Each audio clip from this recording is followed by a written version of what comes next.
Palavra da Verdade, com Hernandes Dias Lopes. Meus amados irmãos, nós vamos abrir a palavra de Deus no livro de Atos dos Apóstolos, capítulo 20. Faremos a leitura dos versos 7 ao verso 12. Atos 20, 7 a 12.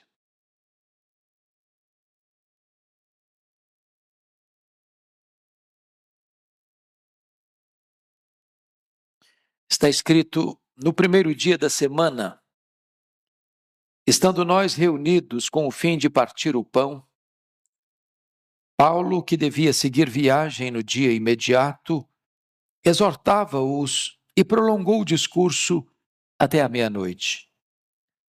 Havia muitas lâmpadas no cenáculo onde estávamos reunidos. Um jovem chamado Eutico, que estava sentado numa janela, adormecendo profundamente durante o prolongado discurso de Paulo, vencido pelo sono, caiu do terceiro andar abaixo e foi levantado morto. Descendo, porém, Paulo inclinou-se sobre ele e, abraçando-o, disse: não vos perturbeis, que a vida nele está. Subindo de novo, partiu o pão e comeu.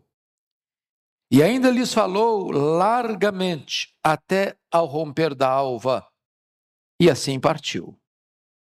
Então conduziram vivo o rapaz e sentiram-se grandemente confortados. Amém. Eu gostaria de tratar deste assunto com os meus amados à luz desse texto, com o seguinte tema: saia da janela. Saia da janela. O apóstolo Paulo está empreendendo a sua segunda viagem missionária e ele, quando queria ir para a Ásia, o Espírito de Cristo o impediu de entrar na Ásia. Ele escuta em Troade uma voz de um varão macedônio dizendo: passa a Macedônia e ajuda-nos. E então ele entendeu que esta era a vontade de Deus e entrou na Macedônia. Entrou no Ocidente, entrou no que nós chamamos de Europa. E dali, de Troade, ele embarca, porque era uma cidade portuária, e desembarca em Neápolis, próximo de Filipos. Então vai para Filipos, depois vai para Tessalônica, depois vai para Bereia, depois vai para Atenas, depois vai para Corinto. E ele depois empreende a terceira viagem missionária na Ásia, em Éfeso. E agora ele está retornando. Quando ele para na mesma cidade onde tivera a visão, em Troade. Ali já havia uma igreja. E ele aproveita o momento que haveria de embarcar no dia seguinte para reunir a igreja. Era domingo, era o dia do Senhor, primeiro dia da semana. A igreja estava reunida para celebrar a ceia. E diz o texto que Paulo prolongou no seu discurso. Um sermão longo. Não sei se nós estamos acostumados com sermão até meia-noite. Mas talvez os resultados não seriam muito diferentes hoje. O certo é que um rapaz chamado Eutico está sentado à janela, no terceiro andar.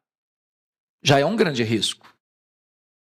E então, em virtude do longo discurso, do longo sermão de Paulo, as muitas luzes, lá pelas tantas ele foi tomado pelo sono. E o sono venceu. E diz o texto bíblico que ele caiu do terceiro andar. E quem cai não cai para dentro, cai para fora. E ao cair, ele já cai sem vida. Ele cai e morre. E então diz a Escritura que Paulo desce, toma-o, debruça sobre ele, e diante do pânico da multidão que está reunida no cenáculo, fala calmo, dizendo: fiquem tranquilos, a vida está nele. E depois da ressurreição de Eutico, diante de um fato tão extraordinário, Porque dos muitos milagres operados por Deus por intermédio de Paulo, é o único momento em que acontece uma ressurreição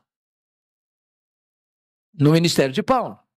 E eu penso que a igreja poderia estar tão feliz e tão exultante que terminaria o culto ali mesmo, não teria mais Santa Ceia, não teria mais sermão e o povo sairia pulando de alegria, talvez saindo até pelas praças de madrugada, dizendo que um grande milagre tinha acontecido. Não, eles simplesmente voltaram para o cenáculo, terceiro andar. Paulo continua o seu sermão até o raiar do dia. E esse episódio, meus amados irmãos, nos enseja algumas lições que passo a descrever. Em primeiro lugar, a janela é um lugar que oferece muitas distrações. Primeiramente, conduz à acomodação, porque notem vocês, nós estamos falando de um ambiente que não tem ar-condicionado.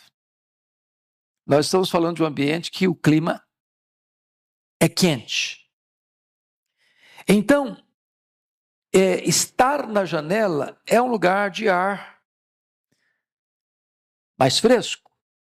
É um lugar que pode sugerir desinteresse e pode também levar a pessoa a dar uma espiada, uma olhada, uma contemplada no que está acontecendo do lado de fora. Então a janela é um lugar de distração. Mas vejam vocês que ele está no culto, ele está no cenáculo. Possivelmente era um membro da igreja. E ele está na igreja. Mas ao mesmo tempo que ele está na igreja, ele está com um olhar para fora do culto, do acontecimento, da adoração. É como se ele estivesse experimentando o melhor do culto e o melhor do que está acontecendo na rua. A atenção dele está dividida. Diríamos nós, um pé na igreja, outro no mundo. E nessa conjuntura está aqui o grande problema. Porque isso é como aquela parábola que Jesus contou da semente que cai no meio do espinheiro. Muitas coisas disputam o interesse desse ouvinte. É a pessoa que não é focada. É a pessoa que vem para o culto, mas o corpo veio, mas a cabeça não veio totalmente. O coração não veio totalmente. Na mesma medida em que ele está presente, ele está ausente. Além disso, isso conduz a uma espécie de insatisfação interior. Num dado momento, o eutico desconectou-se com o culto. Num dado momento, o eutico parou de ouvir o apóstolo Paulo. Num dado momento, as coisas de dentro já não atraíam tanto mais. De repente, o que está do lado de fora, pulsando lá na rua, no movimento do vai e vem, é que capta a atenção dele. E ao perder o interesse dentro, ele vai se ligando ao que está fora. E esse é um risco ainda hoje. É o risco que aconteceu com o pródigo. Ele está na casa do pai, ele tem a mesa farta do pai, ele tem comunhão com o pai, ele tem a proteção do pai, ele tem o cuidado do pai. Mas de repente o coração dele já está do lado de fora da casa do pai. Ele é atraído por uma coisa que chama a atenção dos seus olhos. Talvez a curiosidade. E se você para perceber as tentações que rondam o coração de um jovem, às vezes a curiosidade é grande. Por exemplo, a curiosidade talvez seja a principal razão pela qual um jovem se matricula na experiência das drogas. Um baseado aqui, uma cheirada acolá, um gole aqui, uma aventura acolá. E hoje, quando infelizmente o Brasil aprova a descriminalização da questão da maconha, de até 40 gramas, que dá para fazer mais de 50 baseados, nós estamos não só abrindo uma janela colorida de tentação, mas empurrando a juventude. Terceiro andar abaixo. Porque é provado que hoje, por exemplo, a maconha tira completamente a concentração de um rapaz para estudar, para trabalhar, para se relacionar, que é a porta de entrada para outras drogas. É a janela aberta que conduz a uma insatisfação interior e que leva as pessoas a quererem satisfazer essa curiosidade ou essa insatisfação interior. Mas mais do que isso, a janela é um local que pode oferecer para as pessoas um limite perigoso. Porque é preciso ter equilíbrio. Qualquer desequilíbrio, a pessoa pode cair. E esse limite é perigoso porque a pessoa pode pensar assim: até onde eu posso ir? Quando eu devo parar? Eu tenho um controle da situação? Eu posso parar quando eu quero parar? Eu nunca me esqueço, conversando com uma jovem certa feita, que viveu um drama tão grande de uma vida de várias experiências sexuais antes do casamento, e ela vivia um drama tão grande de consciência, de culpa. Ela diz: pastor, o meu grande problema foi que eu pensava que eu pensava que eu estava no controle, que eu sabia a hora que eu devia parar e eu tinha poder para dizer: agora eu não vou mais, daqui para frente é um caminho mais, eu vou parar agora. E percebi, eu não estava no controle. É a janela. É a janela. Mas mais do que isso, essa janela, ela conduz a muitas ilusões. Porque a janela de hoje não é a janela na parede de uma casa ou de um cenáculo. A janela hoje, ela é colorida, ela é movimentada, ela está à disposição de um aperto do seu dedo, no seu smartphone, no seu computador. É a internet, que oferece tantas cenas coloridas, tantas atrações perigosas, e tanta gente é capturada pela sedução dessa janela, para a pornografia, para o sexo ilícito, para as aventuras, para os jogos perigosos. E quantas pessoas, não importa a idade que elas têm, se jovem ou se adulto, ou até se velho, são capturadas pela atração sedutora dessa janela colorida, aberta, que pode levar as pessoas a uma queda fatal. Mas em segundo lugar, irmãos, a janela é um local que produz sonolência espiritual. Vejam vocês que Eutico está sentado na janela, o culto está rolando, a pregação está acontecendo. E de repente, a mente se desconecta. E ao se desconectar a mente, ele já não está mais acompanhando o raciocínio da mensagem. E é assim no culto, sabia?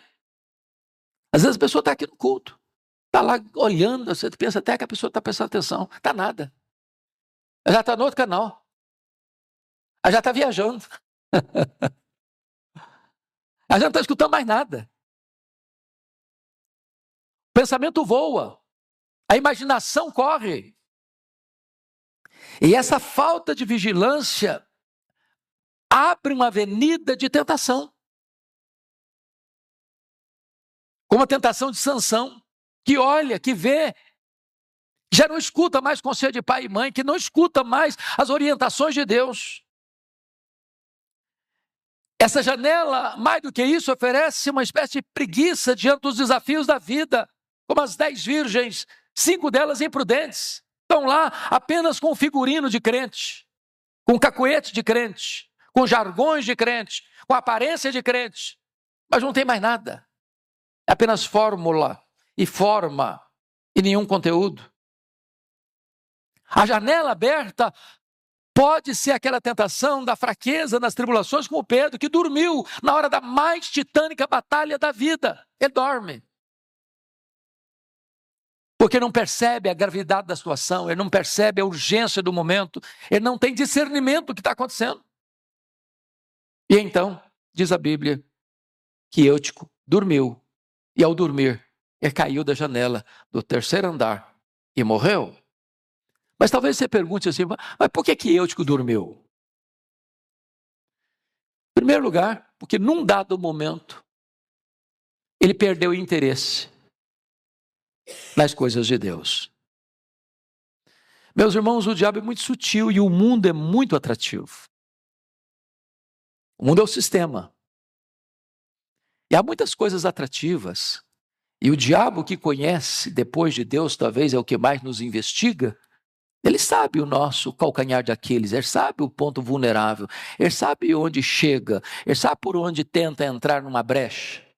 Para uns é o sexo, para outros é a vaidade, para outros é o dinheiro, para outros é o poder. Não sei. E ele vai inserindo essas coisas, e tirando e roubando e desidratando o interesse pelas coisas de Deus. Por que Eutico dormiu? Porque foi para o lugar errado. Ele foi para a janela. Ele foi flertar com o que estava lá de fora.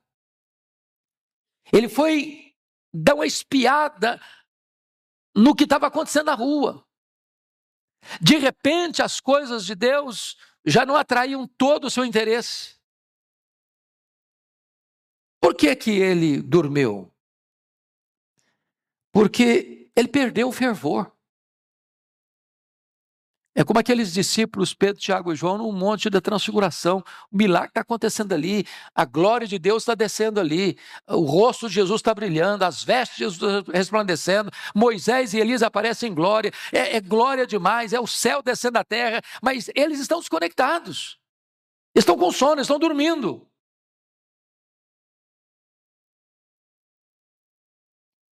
Poderíamos dizer, literalmente, que Eutico morreu de sono. Conhece essa expressão, né?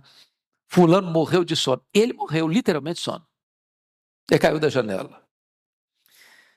Então, a terceira lição que eu gostaria de trazer para a nossa reflexão nesta manhã é que a janela é um lugar de quedas perigosas.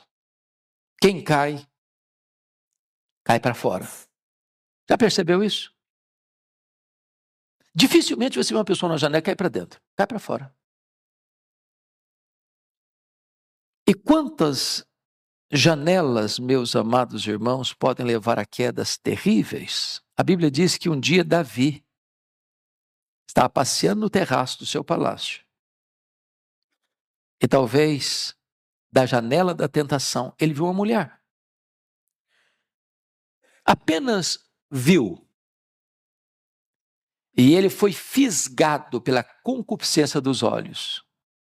E ele deu vazão àquela olhada que se transforma num desejo, que se transforma numa paixão violenta, que se transforma num caso, que se transforma numa encrenca, que se transforma num assassinato, que se transforma numa mentira velada, que se transforma num casamento conveniente, que se transforma numa culpa avassaladora, que se transforma numa tragédia para a sua família, por causa de uma janela tentadora na sua vida.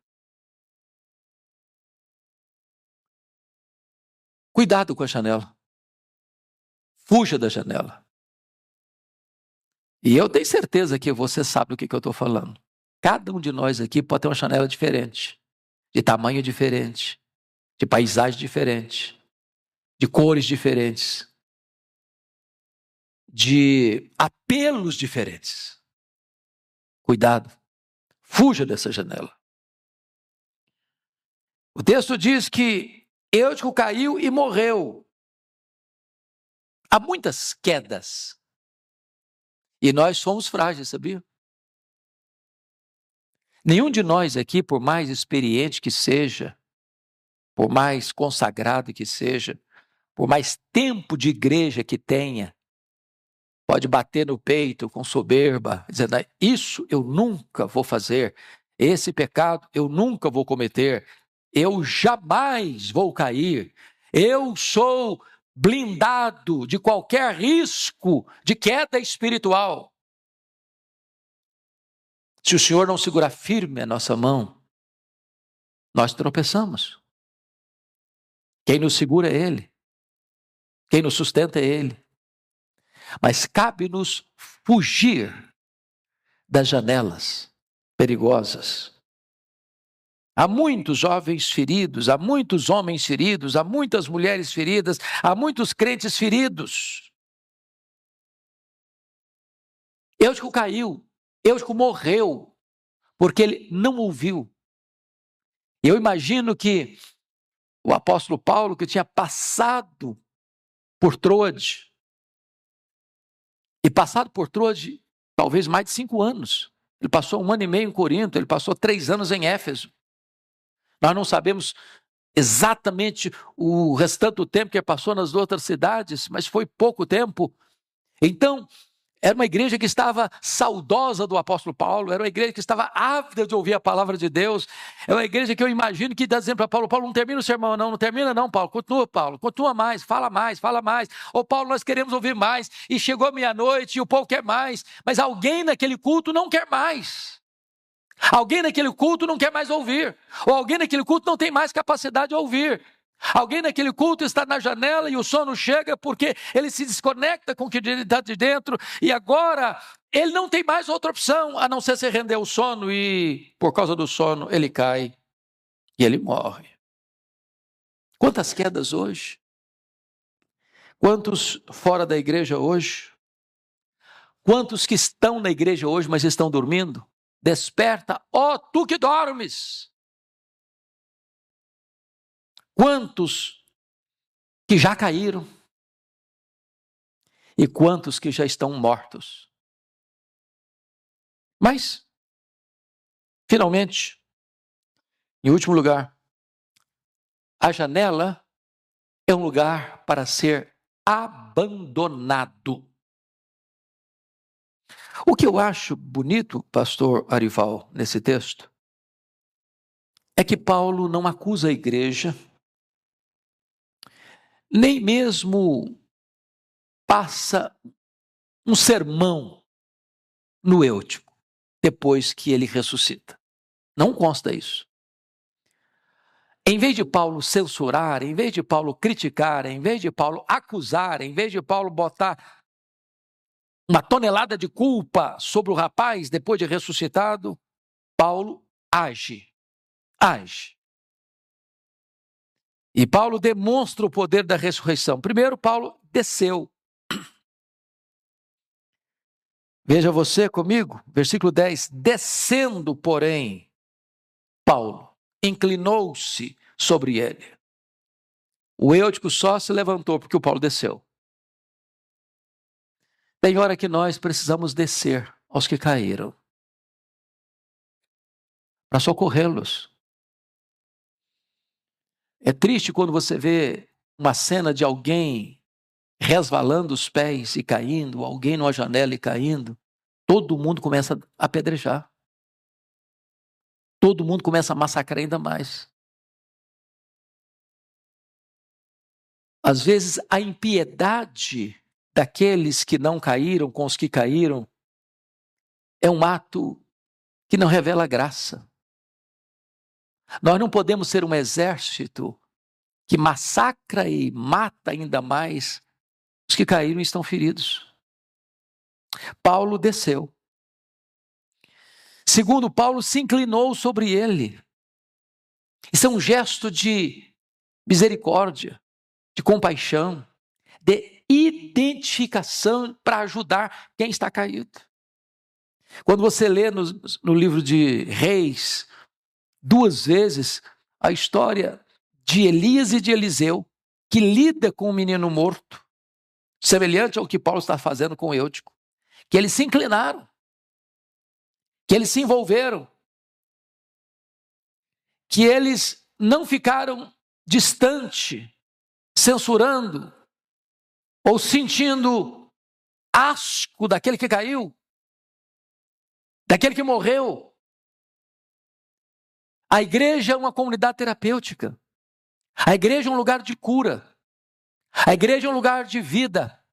A igreja é um lugar de restauração. E Paulo está nos ensinando aqui a necessidade de nós descermos e nos inclinarmos sobre aqueles que estão machucados, feridos e até mortos nos seus delitos e pecados. Mas mais, você pode notar no verso 10 que Paulo fez mais do que descer e inclinar-se. Ele abraçou. Não é fugir, não é condenar.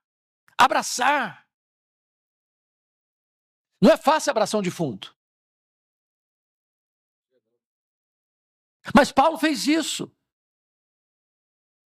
Ele creu no poder da ressurreição. Há muitas pessoas hoje, meus irmãos, que estão mortas, mas que podem receber vida. Mas que podem ressuscitar no poder do nome de Jesus. E a igreja é esse lugar onde os mortos recebem vida. Louvado seja o Senhor.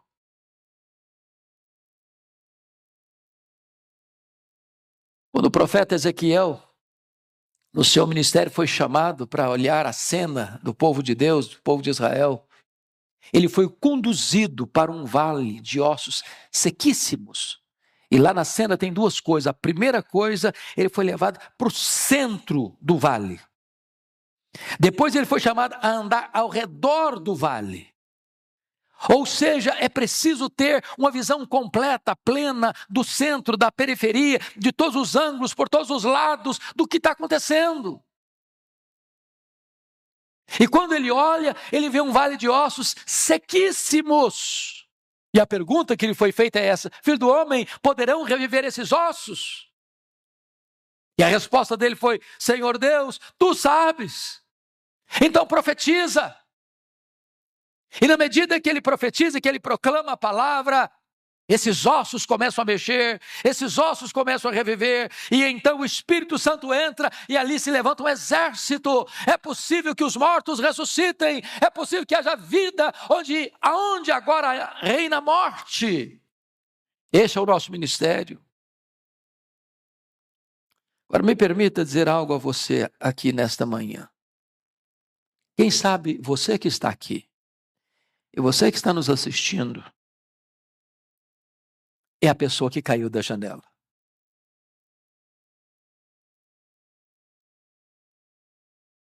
Você sabe do que eu estou falando? Quem sabe você é a pessoa que caiu da janela. Eu quero dizer para você, e se você caiu da janela, tem esperança para você. Tem perdão para você. Tem restauração para você. Tem vida para você.